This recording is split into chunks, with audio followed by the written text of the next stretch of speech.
Actually po kasi yung family po namin is iba-iba po. Kami po, taga Navotas po kami, while yung others po is sa Batangas, sa Rizal po.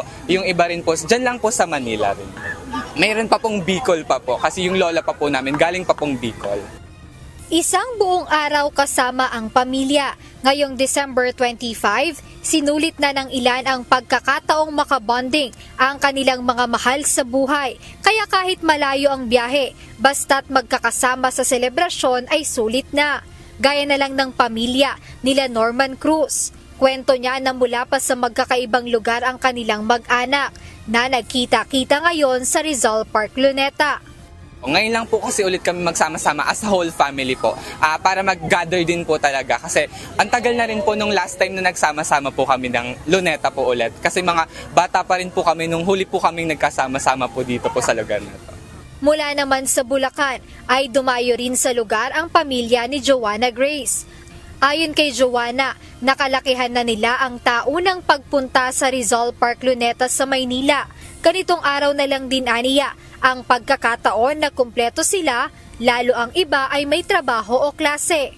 Every year kasi nandito talaga kami. Parang kinagawian na namin as yung kahit malilit kami, nandito talaga kami. 'Di ba? As a Pilipino, gusto natin ng family day, ito 'yun. Kasi isang taon tayo nag-work tapos ito lang yung time na ano. Sinamantala rin ng pamilya ni Lita Quaresma ang araw na ito para makapag-bonding at makapaglaro rin ang kanyang mga apo. Yun ang gusto ng mga bata eh. Gusto nila lalo na yun sa kalapati dyan.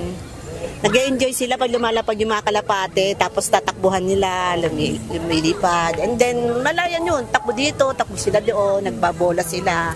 Diyan na, nabulan.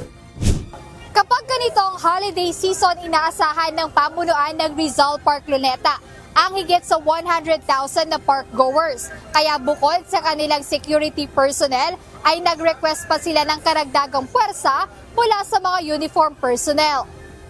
So we have tourist police, we have Marines na tumutulong dito sa park, and also yung pagpapacheck ng mga bags ng mga park goers na pumapasok sa loob ng park sa mga entrance exits natin. So mandatory yung pag-check ng bag para to ensure na walang mga pinagbabawal na gamit yung mapapasok sa loob ng park tulad ng mga alcoholic drinks, mga matatalas na bagay, and syempre yung mga sigarilyo kasi non-smoking yung park natin.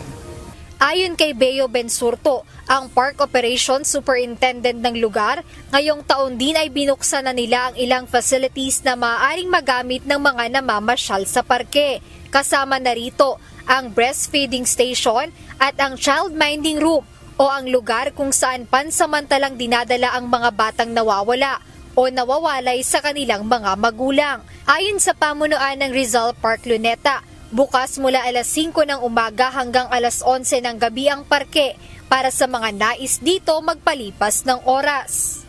Jedne Resina, UNTV News and Rescue. Diyos ang aming sandigan, serbisyo publiko ang aming pinahahalagahan.